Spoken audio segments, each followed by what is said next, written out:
Pictures of people from Le Carré.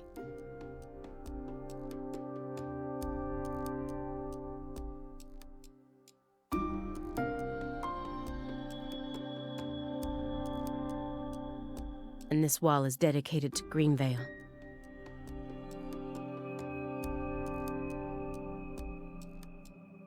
All the deceased have been crossed out.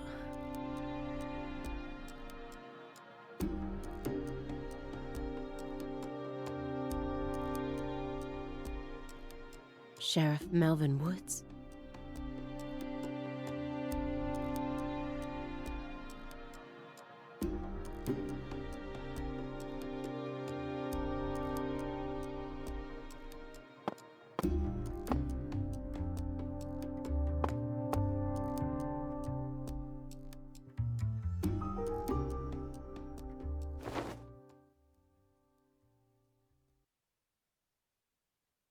Lise Clarkson? Where's Patricia?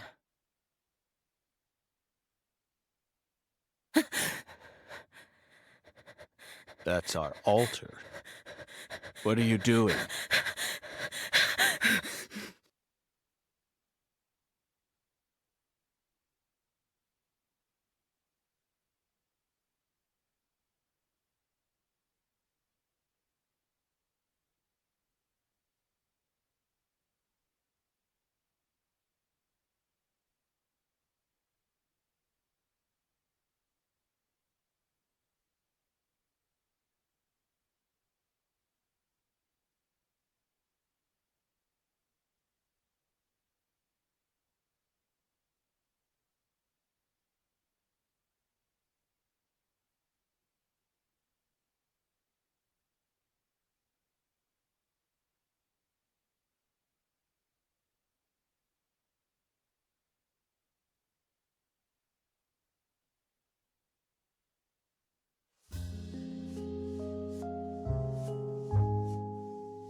York!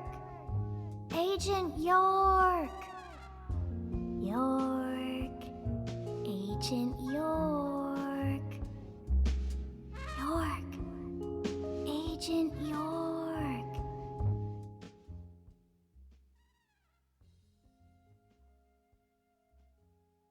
Hey! Agent York! Agent York? Hey! Hey, Agent York.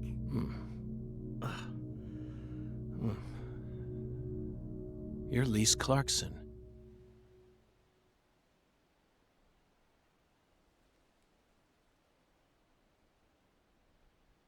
What's wrong? You're acting weird.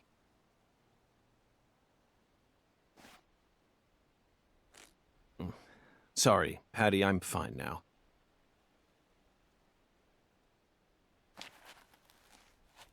More importantly, do these red seeds come from some kind of plant that grows around this area?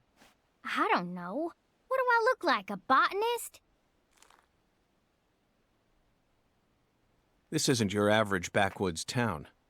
The Clarksons' ego and control has been piercing the town's heart like a massive dinosaur bone. But over this past century, time has been busy eroding the beast's power from within. And now, the very thing that once fortified this town is polluting it with putrid gas and rotten marrow. Zach, this is the point where it all collapses.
There's a flat, evenly weighted stone here. I bet we could use this to score an amazing stone skipping record. Let's give it a try whenever we get some downtime. For now, we need to focus on this investigation, Zach.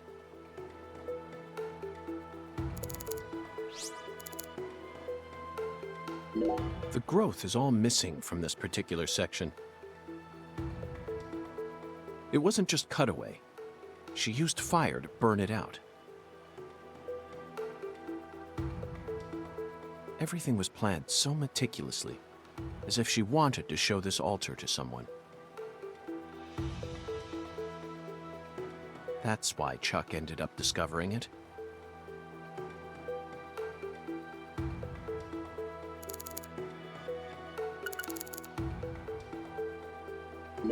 There's some decomposing cloth here. We saw the same type of cloth at the sugarcane plantation. They must have used that cloth when they transported Lisa's body. But who cares about mundane evidence like that? This isn't a case that can be solved by gathering the kind of evidence we'd need to submit to a court.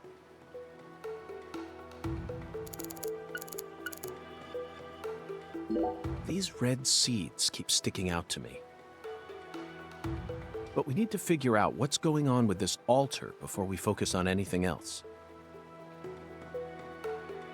Isn't that right, Zach?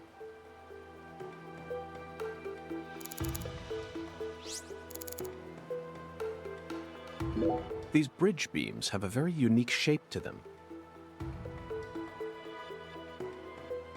One straight support in the center, reinforced by V-shaped columns coming up diagonally from the sides. Did this bridge always look like this? Oh well, I'm sure it has nothing to do with this case. Let's move on with the inspection, Zach.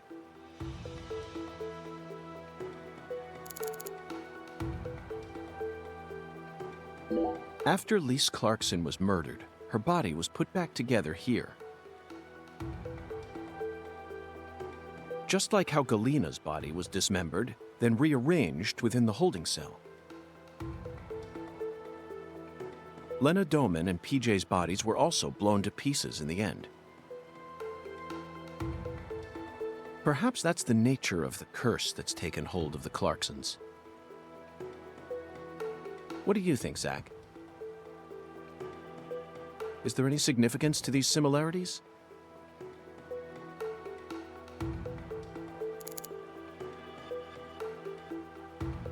This altar is covered in burn marks.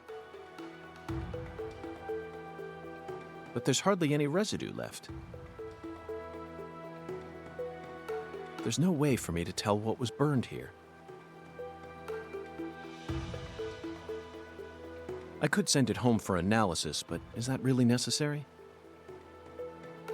It'll just end up giving Abrahams more busy work. More importantly, Zach, someone who knew how to manipulate fire was behind all this. In other words, these roots prove that Lena was here. And that's enough for me.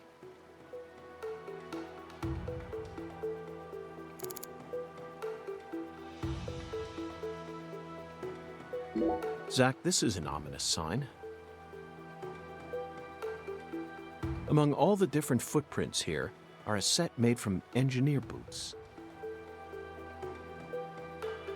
Yes, I know. He probably only made them when he came to inspect the scene. I'm sure that Patty and I left our own set of prints here too. But how do you explain the set that's inside the yellow tape?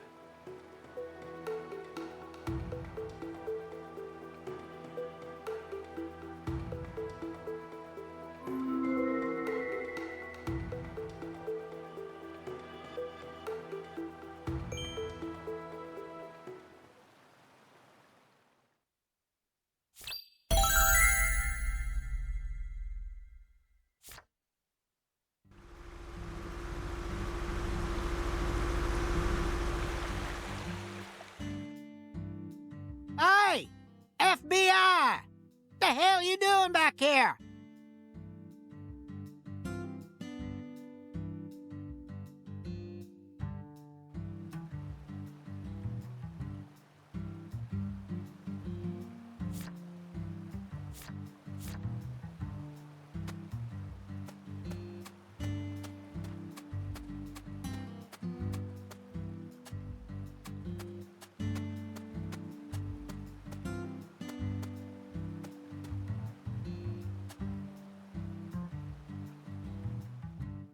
You already solved the case, yeah? So go on! Get your ass out of town!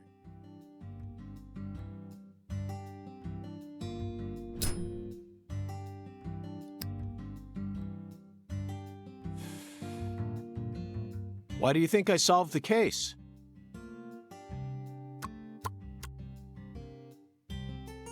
Shoot! Exactly how stupid are you, FBI? This is Luke Carre, remember?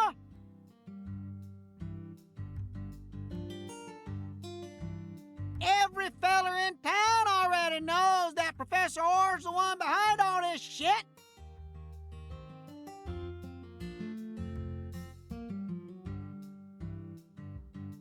Hey, Chuck. Can you see the altar from there?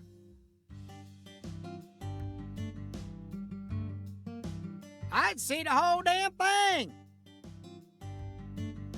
Along with your stupid ass standing there, trying to act all smart and shit.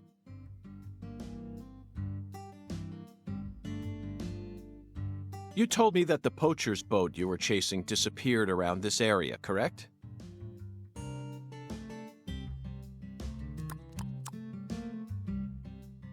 Yeah, that's what I said, all right. What, you forget already? If you're just gonna waste our tax dollars out here, least you could do is catch them goddamn poachers. Fucking FBI, go and make yourself useful for once in your damn life. Chuck, we don't chase down fishing boats. Unless it's a terrorist boat that plans to overthrow our government, that is. Huh. Then stop acting all leery, like I ain't being truthful or whatever. I'm busy too, you know. So long, FBI.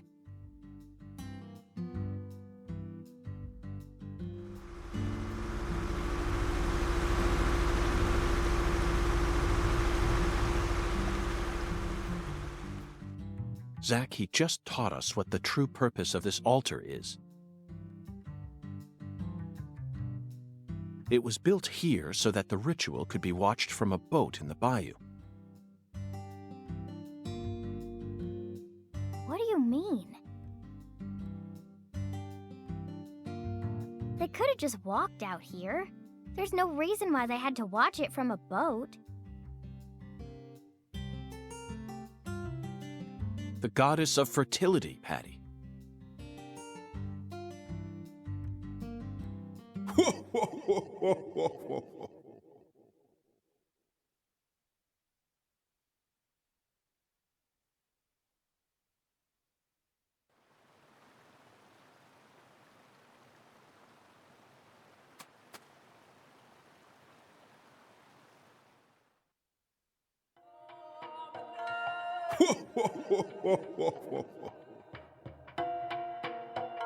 The goddess of fertility. A fine name indeed. So much blood has been shed, yet you remain in this town. Surely you know why. Of course I do, Hungan.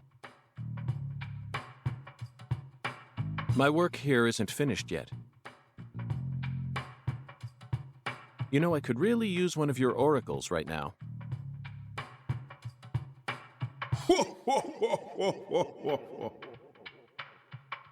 You're more fun than I thought. Here's the oracle you ask for. Listen with your heart. Speak to the 17 comrades who saw the birth of New Orleans. Feel the holy Allah. The giant lady's finger points down toward your goal, the entrance to the forbidden. Poetic and graceful as ever, Hungan.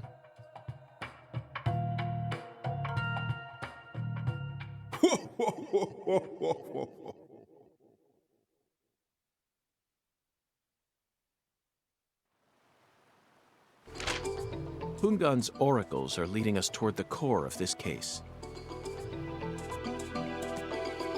That's the one thing I'm sure of.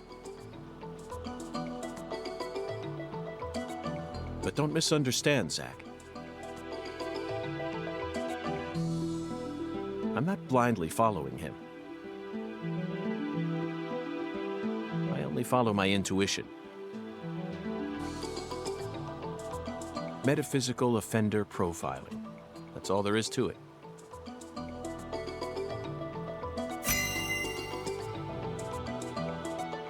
The 17 comrades must refer to some area that has 17 of the same thing in it. We may need to use history to figure this one out. After all, we need to find someone or something that saw the birth of New Orleans. And we can't just round up every last old person in town. Somewhere, there are 17 comrades who've survived for a very long time. The word comrade seems to suggest that they aren't inorganic objects such as buildings. Maybe they're statues made to look like living creatures, or some other organic life form. Well, Zach, have you figured it out yet?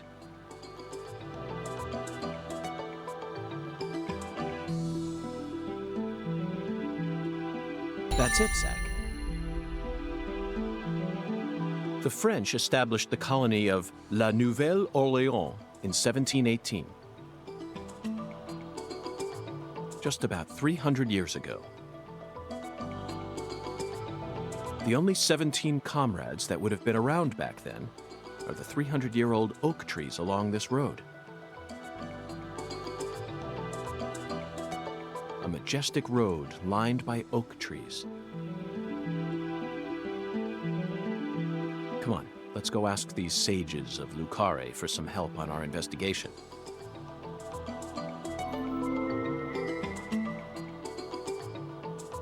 Zach, the Holy Allah is a shockingly simple metaphor. Especially considering the quality of the oracles we've received thus far. It seems as if Hungan's poetic muse is finally running dry. The great thing about us Americans is that we can recreate our homeland anywhere. We're happy to transport crunchy bacon across the deserts of Africa if we need to. That's what it means to be American, and this holy Allah is just another example of that. From the early days of the frontier era, they've been helping us Americans be what we've always meant to be. Hey Zach, if the holy Allah needs to be filled, things must be dire. Imagine what would happen if the holy Allah were to run dry. The townspeople would instantly face multiple serious problems. They'd lose their domestic water, of course, but it would also affect their irrigation and industrial water. It would be a much greater crisis than simply losing the ability to take a shower. No one would be able to make fresh coffee either. We definitely need to finish up with this oracle before that happens.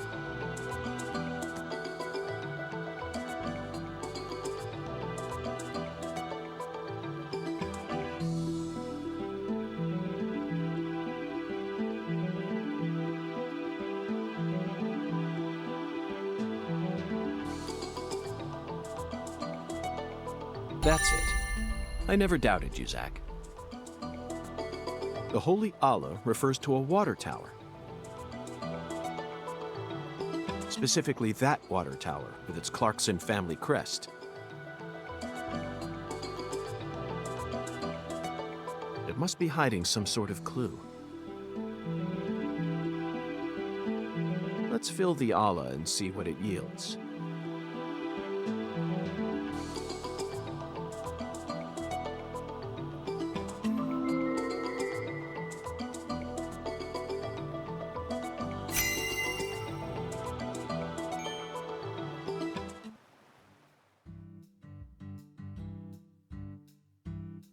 Zach, what do you think the giant lady's finger is?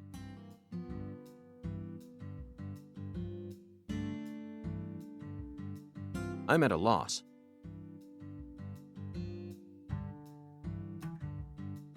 I never thought one of Hungan's childish riddles would force me to think so hard.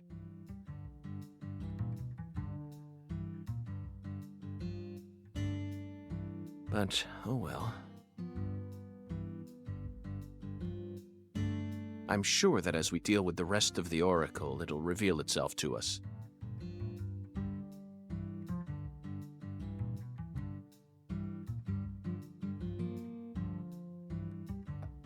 What? Is there something on my face? Listen carefully, Patricia. As my skilled assistant, I trust you a great deal. So I want you to answer me honestly. Answer what?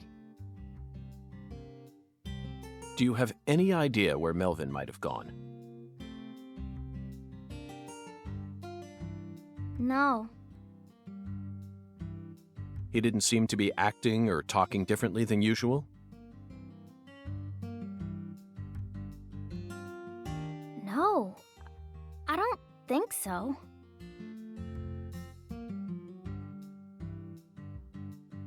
Okay, I believe your words. Zach, we have a lot of work to do. It feels like we're finally approaching the climax here.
Did you notice anything strange before your daddy went missing? Did he seem different from usual, or say things that didn't make sense? Nope. He was the same as always. We talked a lot. I reckon he was in a better mood than usual. Almost even too talkative. Zach, she's putting on a strong face, but it's clear that she's very worried. Let's try and cheer her up a bit. What's the best thing to say in times like these? You don't need to worry about me, Agent York. Let's just focus on the work we have left to do.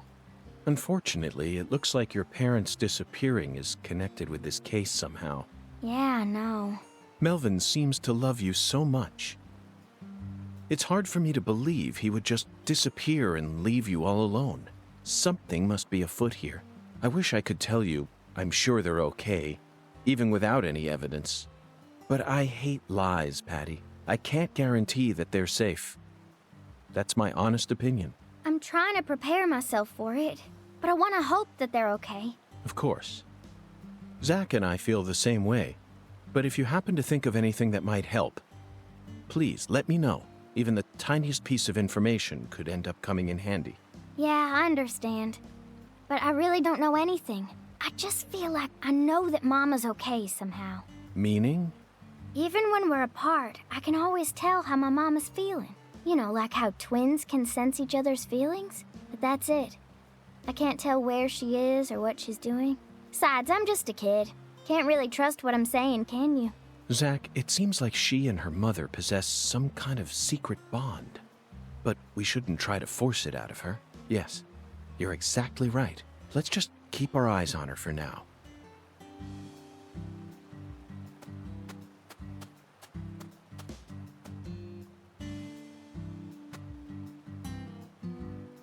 So, what other movies have you seen on that sci-fi movie channel? What? That question again? What did I tell you? In this country, all dialogues. Okay, I'll answer it. I need to think of a movie that Schwarzenegger wasn't in. Oh, okay, I got one. It's a film about people who travel around the world in 80 days. I think it was a remake of an older one. They went to a bunch of different countries, and there was tons of CG, so it was fun to watch. It starred some kung fu guy and a British man. Sorry, but they didn't ask your beloved Arnold S. to be in this one. Around the World in 80 Days, 2004, directed by Frank Karachi, starring Jackie Chan and Steve Coogan. Unfortunately, Patty, it appears that you didn't watch this film closely enough. I did too. Then you must have been far too distracted. he's in it, Patty. In it? Who is? Wait, no, it can't be. That's right. Arnold S. is in that movie. You're lying. There's no way. I mean, he was already governor of California by the time that movie came out. You're exactly right. In October of 2003, he became the new governor of California, but he was still able to appear in the film since it was in a small enough capacity not to interfere with his governing duties. You can find him in the Istanbul segment. What? I sort of remember the Istanbul part, but the prince? The prince with the crazy hairdo? That's right. He played Prince Happy, a romantic with long hair, skilled at telling stories and playing the guitar. He was so in character. Even I didn't recognize him at first glance. Flawless makeup, hairstyling, costume design, and impeccable acting. I was speechless. I believe that entering the political world only allowed him to further widen his acting repertoire. His acting was always so realistic and full of presence.